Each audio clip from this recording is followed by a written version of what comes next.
안녕하세요. 오늘도 행복한 시간 책과 함께 하는 소설입니다. 여러분의 응원과 관심은 저에게 큰 힘이 됩니다. 순수한 앨리스의 말을 듣고 있던 동물들이 지뢰겁을 먹고 모두 앨리스를 떠나 멀리 날아가 버렸습니다. 앨리스는 혼자 남게 되었는데요. 그 뒷이야기를 오늘 여러분과 함께 들어보려고 합니다. 끝까지 함께 해주세요. 지금 시작합니다. 그는 흰 토끼였습니다. 다시 천천히 뛰어오고 있었는데 뭔가를 잃어버린 듯 불안하게 주위를 살피면서 가고 있었죠. 앨리스는 토끼가 혼잣말을 중얼거리는 소리를 들었습니다. 공작 부인, 공작 부인, 아이고 내 귀여운 발들아, 아이고 내 털이랑 수염아. 족제비는 영락없이 족제비인 것처럼 그분이 날 죽이려고 할 거야. 대체 어디다 떨어뜨린 거지?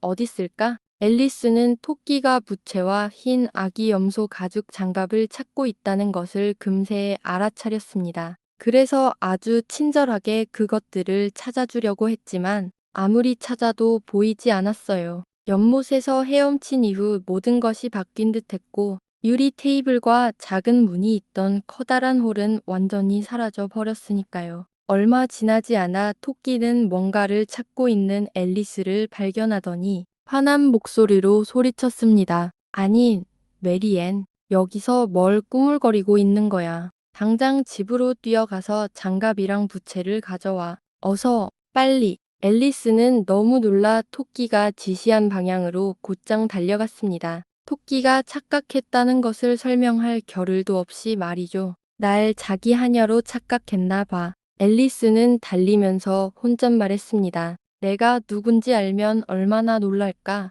그래도 일단 부채랑 장갑을 가져다 주는 게 좋겠지. 만약 찾을 수만 있다면 말이야. 이렇게 중얼거리며 달리던 앨리스는 깔끔한 작은 집에 도착했습니다. 문에는 W, 레벗이라고 새겨진 반짝이는 황동 명패가 달려 있었죠. 앨리스는 노크도 없이 안으로 들어가 서둘러 계단을 올라갔습니다. 진짜 메리앤과 마주쳐서 부채와 장갑을 찾기도 전에 집에서 쫓겨날까봐 무서웠기 때문입니다. 토끼의 심부름을 하다니 정말 기묘한 일이야. 앨리스는 혼잣말했습니다. 다음번엔 다이나가 날 심부름 보낼지도 모르겠네. 그러고는 일어날 법한 일을 상상하기 시작했습니다. 앨리스 아가씨, 이리 와서 산책할 준비를 해라. 곧 갈게요.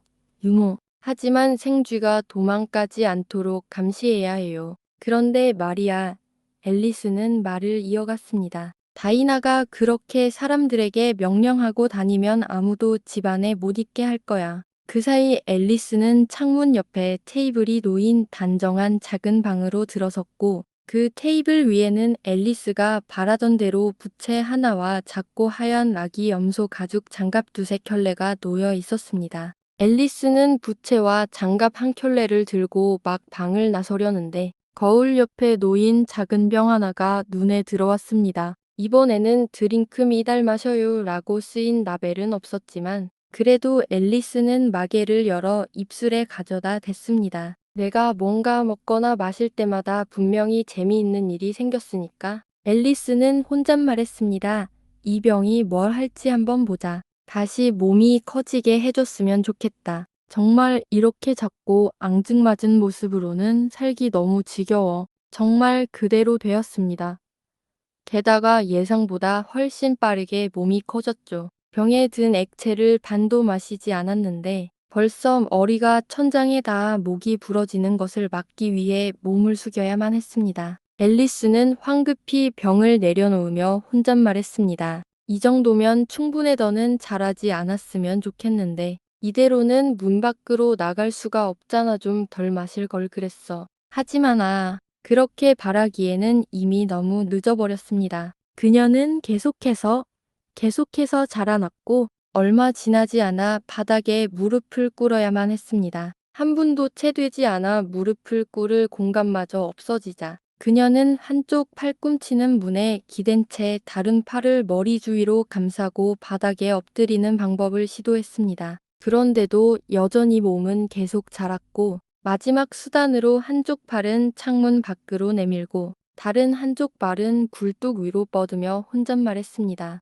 이제는 무슨 일이 일어나도 더는 어쩔 수 없어. 나에게 무슨 일이 일어날까? 다행히 앨리스에게는 작은 마법병의 효과가 모두 나타났는지 더 이상 자라지는 않았습니다. 여전히 몸은 너무 불편했고 방 밖으로 다시 나갈 수 있는 어떤 방법도 없어 보이자 그녀가 불행하다고 느끼는 것은 당연했습니다. 집이 훨씬 좋았지. 불쌍한 앨리스는 생각했습니다. 몸이 늘었다 줄었다 하지 않고 생쥐나 토끼에게 이리저리 지시받지 않아도 되는 곳 말이야. 아예 토끼굴로 내려오지 말 걸 그랬나 봐. 하지만 그런데도 이상하게 흥미롭단 말이지. 이런 삶이 도대체 나에게 무슨 일이 일어났던 걸까? 옛날 이야기를 읽을 때는 이런 일은 절대 일어나지 않는다고 생각했는데 지금 내가 그 이야기 한가운데 있다니 나에 대한 책이 쓰여야 할 텐데 내가 잘하면 꼭 그런 책을 쓸 거야. 하지만 난 지금 이미 다 자랐는걸. 그녀는 슬픈 목소리로 덧붙였습니다. 적어도 여기선 더 이상 자랄 공간이 없어. 하지만 그러면 앨리스는 생각했습니다. 나는 지금보다 더 늙을 수 없을까? 한편으로는 편안하겠지. 절대 할머니가 되지 않을 테니. 하지만 언제까지나 배워야 할 겉투성이일 테고. 아, 그건 정말 싫은데. 오, 바보 같은 앨리스. 그녀는 스스로에게 답했습니다. 여기서 어떻게 공부를 한다는 거야? 내 몸 하나도 겨우 들어가는데 학습서는 들어올 공간도 없어. 그녀는 이렇게 이랬다 저랬다 혼자서 계속 이야기를 나누었습니다. 하지만 몇 분 후 밖에서 들려오는 목소리에 귀를 기울였습니다. 메리앤, 메리앤. 그 목소리가 말했습니다. 당장 내 장갑을 가져와. 그러자 계단을 오르는 작은 발소리가 들렸습니다. 앨리스는 토끼가 자신을 찾으러 오는 것을 알았고 그만 토끼보다 1000배는 커졌다는 사실, 그리고 토끼를 두려워할 이유가 없다는 것을 완전히 잊은 채 집 전체가 흔들릴 정도로 몸을 떨었습니다. 얼마 후 토끼가 문 앞에 와서 문을 열려고 했었습니다. 하지만 문이 안쪽으로 열리는 구조였고 앨리스의 팔꿈치가 문에 찰싹 붙어 있었던 터라 그 시도는 허사가 되고 말았죠. 앨리스는 토끼가 혼잣말하는 소리를 들었습니다. 그럼 돌아서 창문으로 들어가야겠군. 어림없지. 앨리스는 생각했습니다. 토끼가 창문 바로 아래로 도착한 것 같다고 짐작될 때까지 기다렸다가 불쑥 손을 뻗어 허공을 휘저었습니다. 손에 아무것도 잡히지 않았지만 짧은 비명 소리와 함께 무언가 떨어지는 소리, 그리고 유리 깨지는 쟁그랑 소리가 들렸습니다. 앨리스는 아마도 토끼가 오이밭 울타리 같은 곳으로 떨어졌을 것이라고 짐작했습니다. 그 다음에는 화난 목소리가 들렸습니다. 토끼의 목소리였죠. 펫, 펫, 너 어디야? 그리고 전에 한 번도 들어보지 못한 목소리가 대답했습니다. 여기 있습니다요. 어르신, 사과를 캐고 있었어요. 사과를 캐긴 뭘 캐. 토끼가 버럭 화를 냈습니다. 이리 와. 나 좀 여기서 빼내줘. 유리 깨지는 소리가 또 들렸습니다. 자, 이제 말해봐, 펫. 창문에 저건 뭐야? 틀림없이 팔입니다요. 어르신. 그는 암을 아름처럼 발음했습니다. 팔이라니? 이 얼간이? 저렇게 큰 팔을 본 적이 있어. 아니, 창문을 통째로 막고 있잖아. 그럼요, 어르신. 그래도 팔은 팔입니다요. 어쨌든 저건 거기 있을 물건이 아니야. 가서 저것 좀 치워버려. 그 후로 한동안 긴 침묵이 흘렀고 앨리스는 이따금 속삭이는 소리만 들을 수 있었습니다. 이건 좀 아닌 것 같아요. 어르신, 도무지 내가 시키는 대로 해. 이 겁쟁이야. 마침내 앨리스는 다시 손을 뻗어 허공을 휘저었습니다. 이번에는 두 번의 짧은 비명 소리와 함께 더 많은 유리 깨지는 소리가 났습니다. 오이밭 울타리가 대체 몇 개나 있는 거야. 앨리스는 생각했습니다. 다음엔 뭘 하려나? 나를 창문 밖으로 끌어내는 거라면 제발 그렇게 해줬으면 좋겠어. 더 이상 여기 있고 싶지 않다고. 그녀는 한동안 아무 소리도 들리지 않아 기다렸습니다. 마침내 작은 수레바퀴 굴러가는 소리와 함께 많은 사람들이 떠들어대는 소리가 들렸습니다. 앨리스는 이런 말들을 알아들을 수 있었습니다. 다른 사다리는 어디 있어? 아니, 난 하나만 가져오면 된다고 했잖아. 빌이 다른 하나를 가지고 있잖아. 빌, 이리 가지고 왕 이놈아. 자, 이걸 이쪽 구석에 대봐 하니.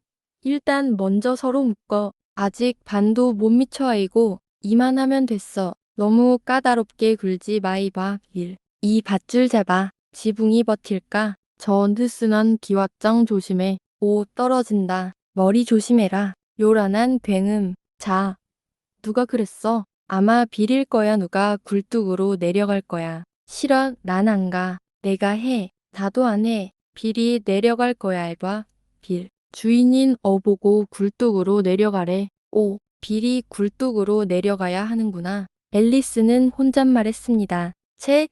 쟤들은 뭐든지 빌한테 시키는군. 난 돈을 많이 줘도 빌의 자리엔 안 갈 거야. 이 벽난로가 좁은 건 맞지만 내가 발길질을 조금 할 수는 있을 것 같은데. 앨리스는 자기 발을 굴뚝 깊숙이 최대한 집어넣고는 조용히 기다렸습니다. 이윽고 작은 동물이 어떤 종류의 동물인지는 알 수 없었지만 바로 위 굴뚝 안에서 극적이고 기어다니는 소리를 들었습니다. 그러고는 혼잣말로 이게 빌이겠지라고 말하며 한번 강하게 발길질을 한 후 다음에 무슨 일이 일어날지 기다렸습니다. 가장 먼저 들린 것은 빌이 날아간다 라는 합창 소리였습니다. 그러자 토끼의 목소리가 들렸습니다. 저 울타리 옆에 있는 너 잡아. 잠시 침묵이 흐른 후 또다시 혼란스러운 목소리들이 들렸습니다. 고개 들어 브랜디 좀 조목 막히게 하지 마 어땠어. 어르신,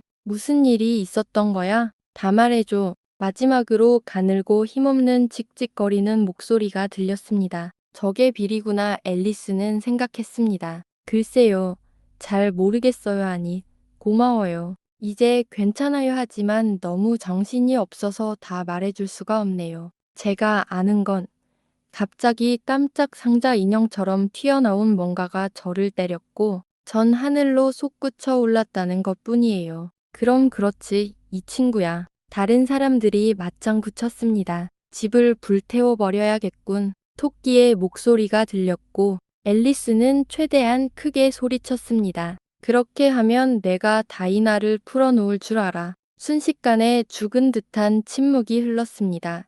앨리스는 혼잣말했습니다. 다음에 뭘 하려나? 조금이라도 머리가 있다면 지붕을 뜯어낼 텐데. 2분 정도 지나자 다시 움직임이 시작되었고 앨리스는 토끼가 말하는 소리를 들었습니다. 술에 한가득이면 우선 되겠어. 대체 뭘 술에 한가득 채운다는 거지? 앨리스는 생각했습니다. 하지만 오래 의심할 필요도 없었습니다. 바로 다음 순간 자갈대가 후두둑 소리를 내며 창문 안으로 쏟아져 들어왔고 몇 개는 앨리스의 얼굴을 때렸습니다.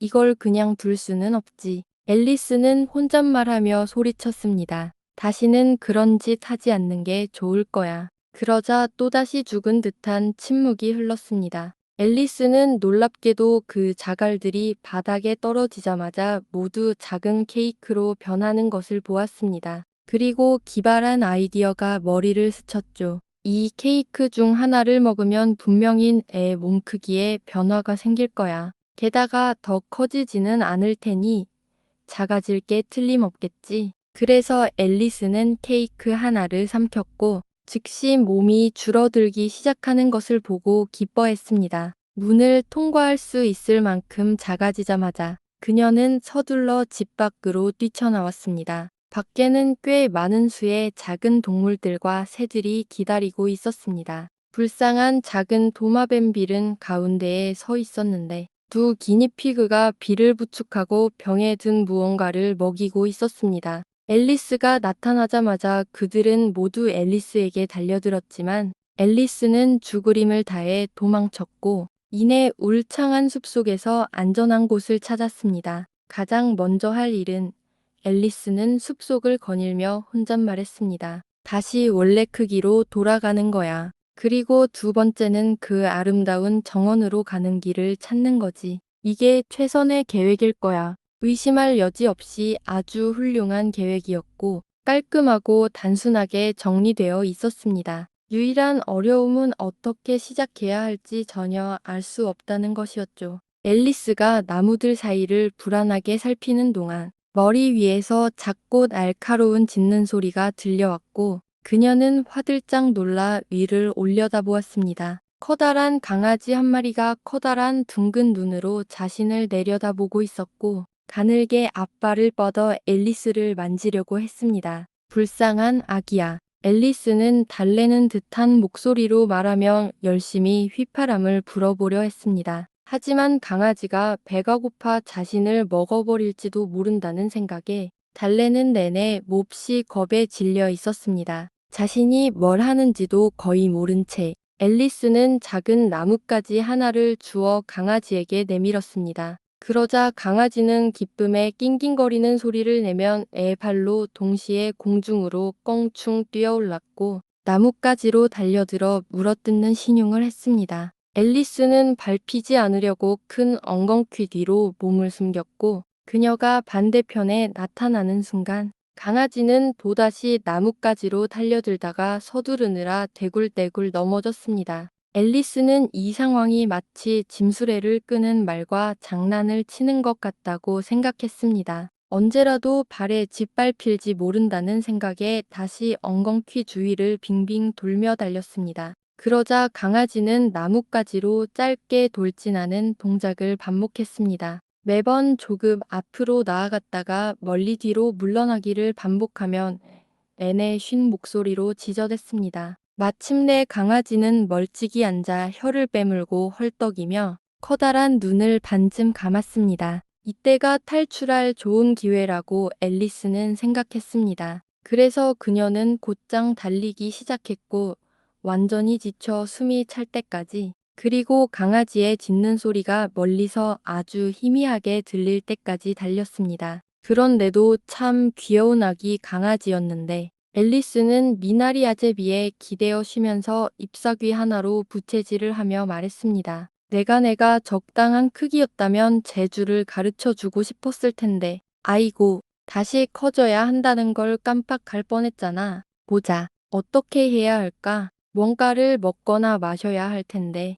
하지만 가장 큰 문제는 뭘 먹거나 마시느냐 하는 거지. 정말이지 가장 큰 문제는 바로 무엇이었습니다. 앨리스는 주위의 꽃과 풀잎들을 모두 살펴보았지만 지금 상황에서 먹거나 마시기에 적당해 보이는 것은 아무것도 없었습니다. 그녀 옆에는 자기 키만한 커다란 버섯이 자라고 있었는데 버섯 아래를 살펴보고 양옆을 살펴보고 뒤편까지 살펴본 뒤 앨리스는 버섯 꼭대기에는 뭐가 있을지 한번 들여다보는 것이 좋겠다고 생각했습니다. 그녀는 발끝으로 까치발을 딛고 몸을 쭉 뻗어 버섯 가장자리 너머로 살짝 들여다보았습니다.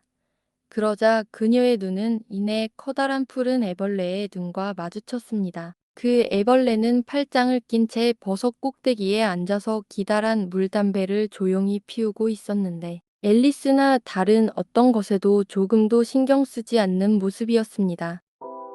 토끼를 피해서 울창한 숲으로 몸을 피한 앨리스. 앞으로 앨리스의 모험은 어떻게 펼쳐질까요? 뒷이야기는 다음 영상에서 계속됩니다. 끝까지 함께 해주셔서 감사드립니다.